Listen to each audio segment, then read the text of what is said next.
Halo semuanya, selamat datang di Al-Kasus dengan aku Bielseh. Dan hari ini aku ingin membahas satu kasus yang mana kasus ini viral baru-baru inilah viral ya. Kalian pernah dengar gak sih tentang kasus mutilasi yang ada di Ngawi gitu? Dan ini menurutku cukup bisa menjadi pelajaran buat kita semua.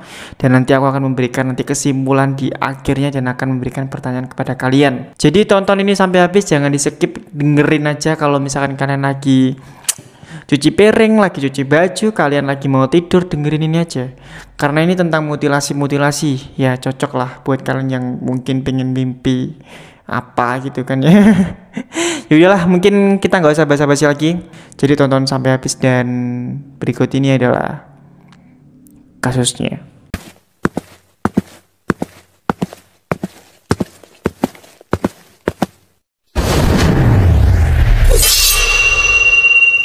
Baru-baru ini, media sosial itu ramai banget dengan penemuan jasad yang sudah dimutilasi dan dimasukkan di dalam koper merah. Namun, di dalam penemuan koper ini, terdapat banyak kejanggalan yang membuat banyak orang bertanya-tanya. Ini tuh yang membunuh atau pelakunya itu sudah terbiasa atau gimana ya? Kok cara dia mengemas jasadnya itu rapi banget?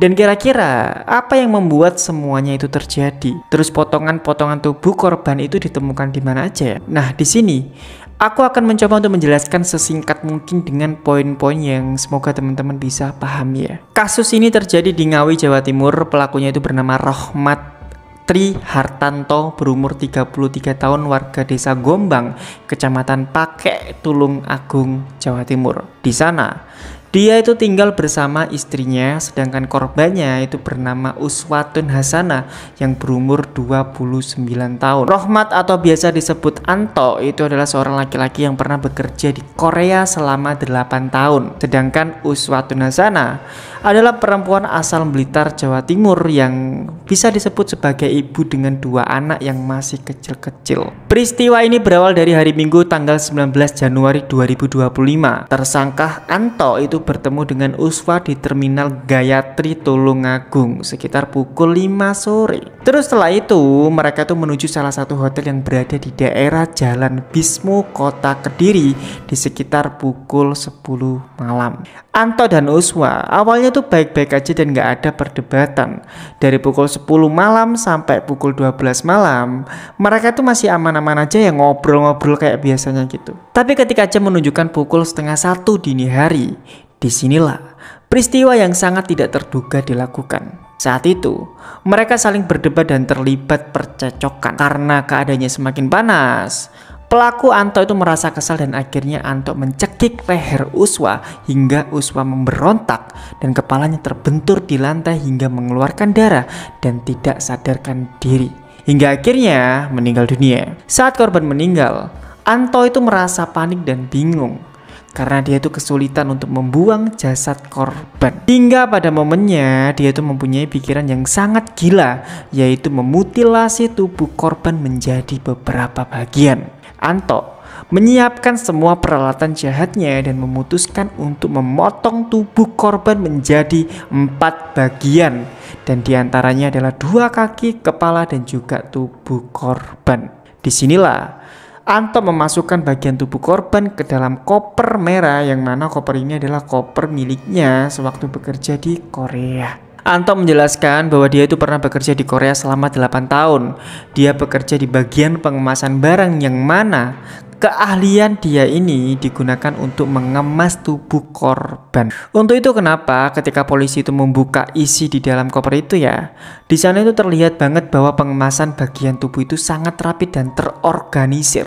Dan bahkan pada saat kepala korban itu ditemukan, yaitu pada hari Minggu tanggal 26 Januari 2025 di sekitar Desa Selawe, Kecamatan Watulimo, Kabupaten Trenggalek. Kepala itu dibungkus rapi dengan 8 lapisan plastik dan memakai lakban ekspedisi dengan sangat rapi banget. Dan seolah-olah semuanya itu di packing layaknya seperti paket barang.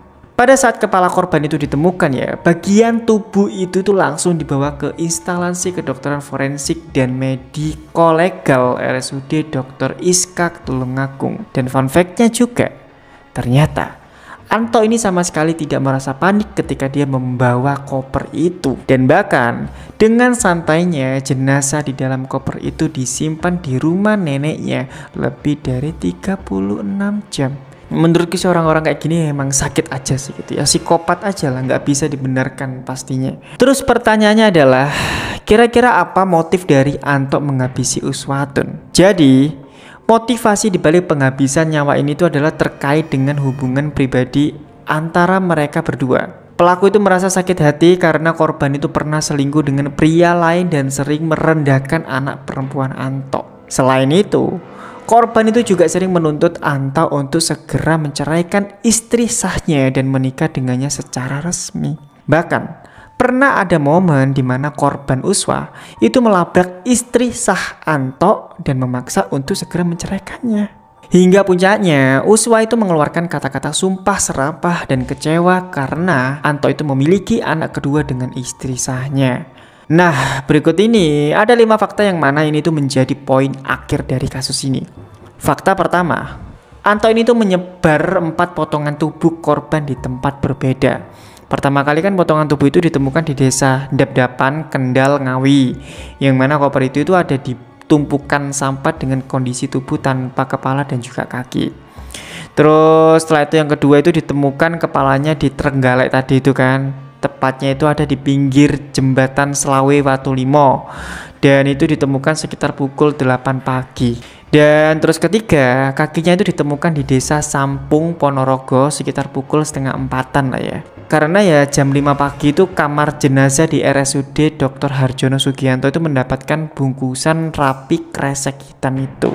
Pada saat membuang tubuh korban, pelaku itu juga sempat menyewa mobil Toyota Avanza. Fakta kedua, Anto itu merasa sakit hati dan cemburu karena Uswa itu pernah memasukkan laki-laki di dalam kamar kosannya. Pelaku juga merasa kesal karena Uswa itu sering meminta-minta uang kepadanya.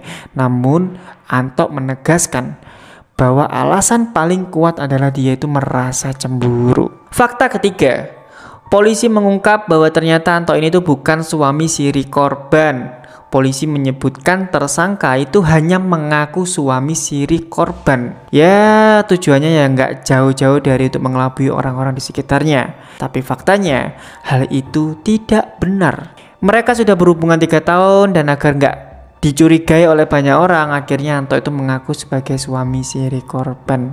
Fakta keempat, kenapa Anto memilih untuk mengeksekusi di hotel dan pada malam hari? Karena dia itu merasa bahwa hotel itu adalah tempat paling teraman untuk melakukan hal kecil itu. Dan dari sinilah bisa disimpulkan bahwa ada kemungkinan Anto sudah merencanakan itu semua. Fakta terakhir, bahwa pada saat Anto memutilasi korban, Anto itu memakai pisau buah yang sebelumnya dibelinya di supermarket.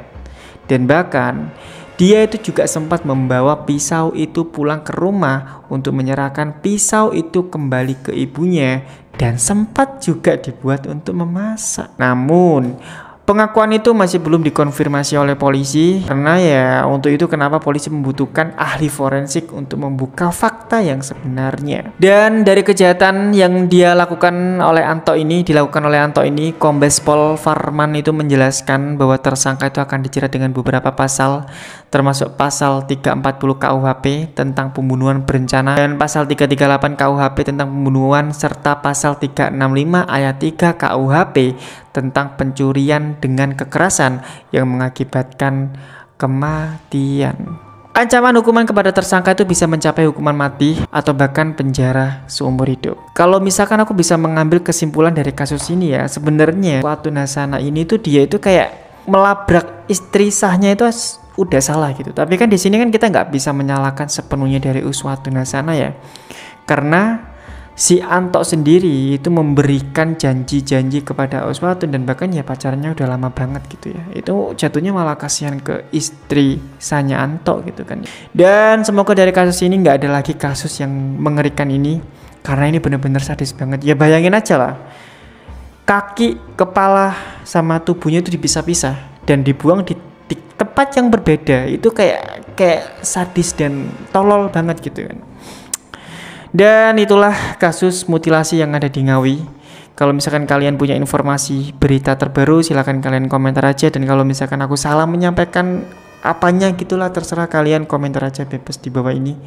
Dan aku pengen tanya sama kalian, mungkin ada di antara teman-teman di sini semuanya yang mungkin pernah punya pasangan yang toksik atau apa gitu. Apa treatment kalian kalau misalkan kalian punya pasangan toksik? Atau mungkin sekarang kalian lagi pacaran sama orang yang toksik gitu. Kalau saranku ya wis tinggalan aja lah, karena nggak penting gitu pacaran be orang toksik dan itu menghalangi kebahagiaanmu. Asik. Ya wis lah, mungkin itu aja ya. Jangan lupa subscribe dan juga tekan tombol loncengnya. Dan terima kasih sudah nonton sampai habis di El Kasus. Aduh, kalau mau tahu ya wis lah. Terima kasih dan sampai jumpa lagi di El Kasus selanjutnya.